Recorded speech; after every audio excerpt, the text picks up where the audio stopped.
Howdy guys and gals, I'm Kyle Broderick. Welcome to the Social Regressive. It is past dusk, there was a beautiful sunset back there, and we are getting ready to shoot some coyotes hopefully.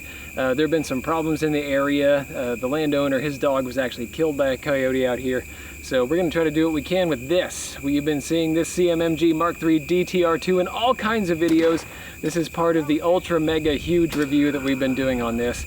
And today you can see that what we have on top is the Night Optics D750. This has the Brilliance 3 illuminator in it. This has proven to just be beautiful. We've gone out on a bunch of occasions to take a look through this and a Night Optics monocular with the same intensifier. This is a 4X. The Century 14 that we've been using, that's a little 1X. And yeah, it's a beautiful image through here, but we haven't been able to call anything in yet. We've put out bait for hogs. We haven't seen anything at night yet. And we have tried to get coyotes and we haven't seen any come around yet. So we're going to be using some calls from Primos. We have a predator call, we have a cottontail call, and we're going to try to put one of these things down, at least one. So yeah, today we're still shooting those Hornady BTHP match bullets, 140 grain. These have been shooting just so well in the rifle that I haven't really wanted to switch over to anything else yet. I do have some other recipes cooked up that I'm going to try a little bit later, especially if we go back out hog hunting, just because we have some that expand a little bit better. In the previous video we saw that these kind of tumble through something as big as a pig, but they don't really expand, they don't mushroom. It does drop them, but yeah, today we're going to use something that's just a little bit pokier, not going to mushroom out. And yeah, at least we'll have good accuracy. If we see a critter out there, we're going to hit it. One last thing, since we are doing this mega review, make sure that you subscribe to the Social Regressive, hit the notification bell down there so you don't miss any of the upcoming videos, because we are doing a lot with this gun and we're going to be doing a lot more. We're coming up to that final review where I'm going to talk about everything that we did with this, my final thoughts on ergonomics and all that. And then of course we have all kinds of interesting stuff coming up in the future, like a new build series. Now let's get to it.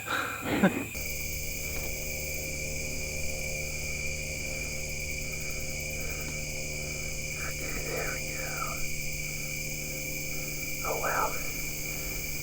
Yeah, these distances are much greater than I thought.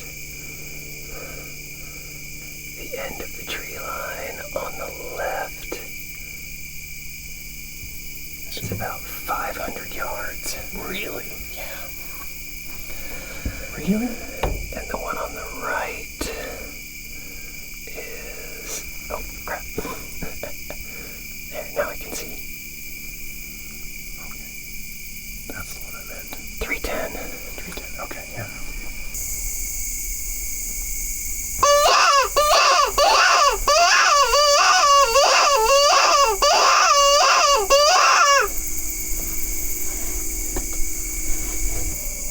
What is it you need lined up? Oh, the light. Oh, gotcha, yeah.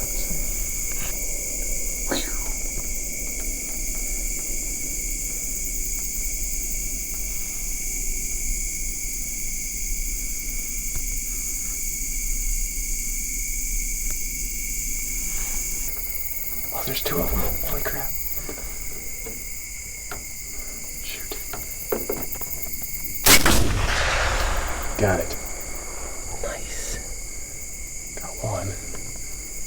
Oh, the other one's running. The other one's running. I lost sight of it. Or did it stop? I can't tell how tall the grass is. If that's short grass, then it's raccoon. Or it could be a coyote in tall grass.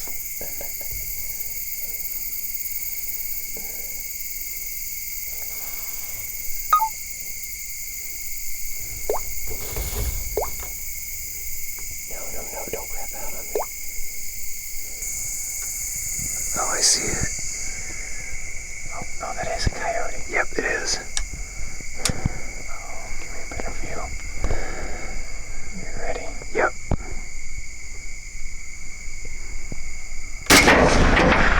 Did I miss it? Nope. Where'd it go? Did it run? I think he ran to the right. Wait. Oh, no. Okay.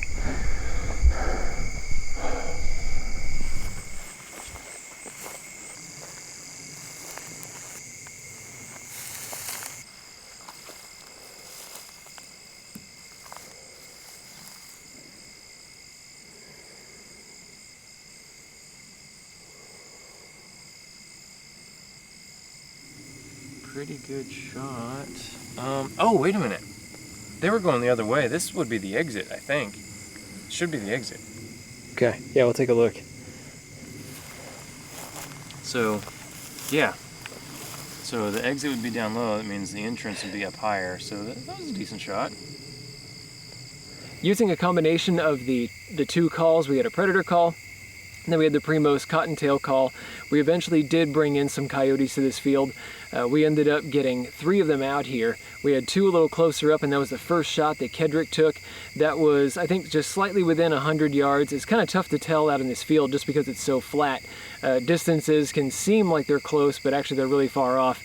And I think that's what happened in this case. Kedrick thought that he was looking at about 50 yards, but you know, based on kind of a smaller coyote, turns out this guy is pretty big.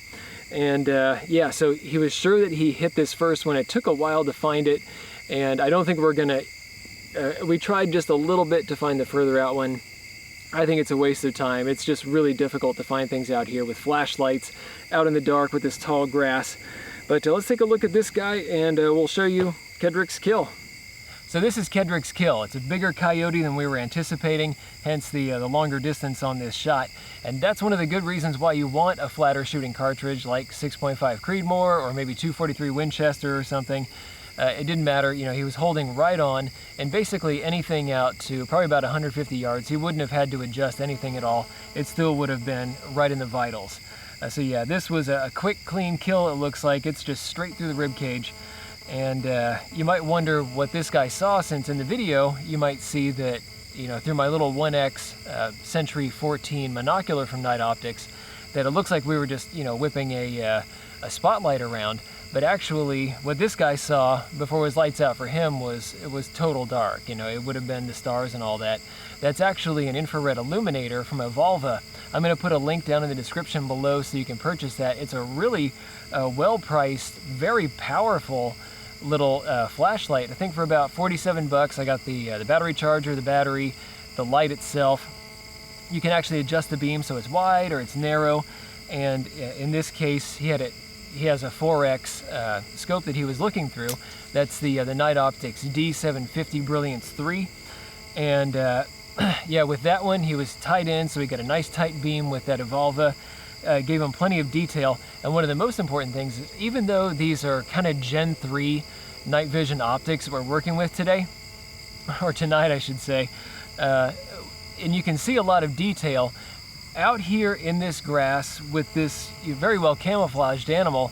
There really wasn't much of anything to see at all, you know, just straight through there. So having that illuminator gave us some reflection off the retinas, and we were able to see the target a lot better. That's how we were able to acquire the target and then keep them as they were moving along.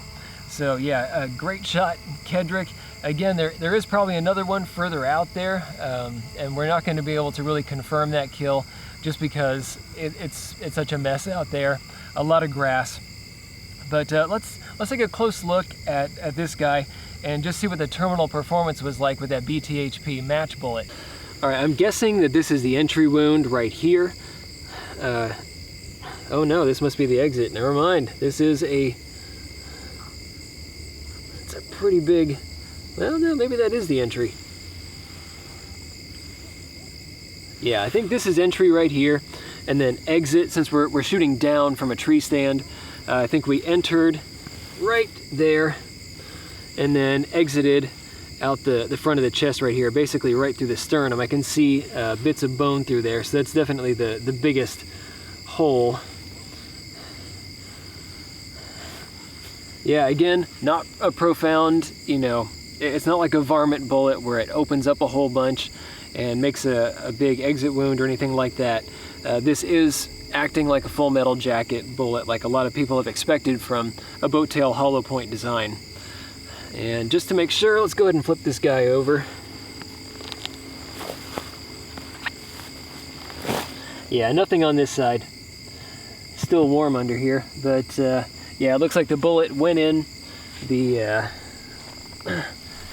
the side and then out through the chest. Before we roll credits, I just want to make sure that you check out the description box below. It's going to have links to all the gear that we use in this video. It's going to have a little bit of extra data in case there's anything that I forgot to mention here. But yeah, the equipment that we used It is that CMMG rifle that we've been testing for a good long while now. And on top of it, we have the Night Optics D750 4X Brilliance 3 rifle scope. Great scope. Kedrick's a fan.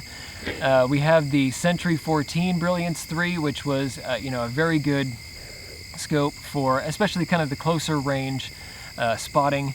And we were able to get a camera behind that so you could see at least a little bit of the footage. We had, of course, we were shooting Hornady bullets with federal brass, all kinds of stuff. I'll put all the details down below. But thanks a bunch to the many people that have made this possible. Thank you to my wife for letting me be out here at 12:30 at night doing something like this. Thank you to CMMG for the rifle that we were playing with, Night Optics for the scopes and all that. And thanks a bunch to the patrons of the Destructive Arts. If you want to see more videos like this, be sure to check out my Patreon page and get involved. You can see some behind the scenes footage. You can see a video like this before it's actually released. You can see some little snippets of kind of some of the more interesting bits. And yeah, you can help us to produce content like this. Thanks a bunch, and I'll see you in the next video. Thanks for watching. If you liked this video, be sure to like, share, and most importantly, subscribe. Even if you didn't like this particular content, go ahead and subscribe. There's probably something coming that's more up your alley. Check out this playlist right here. This is going to have videos in a similar vein to what you just watched. These two videos we cherry-picked for you. And finally, The Social Regressive is on Patreon. So, you can become a patron of the Destructive Arts and earn some goodies while helping us to provide high-quality videos just by kicking us a few bucks a month. Thanks a bunch for your patronage.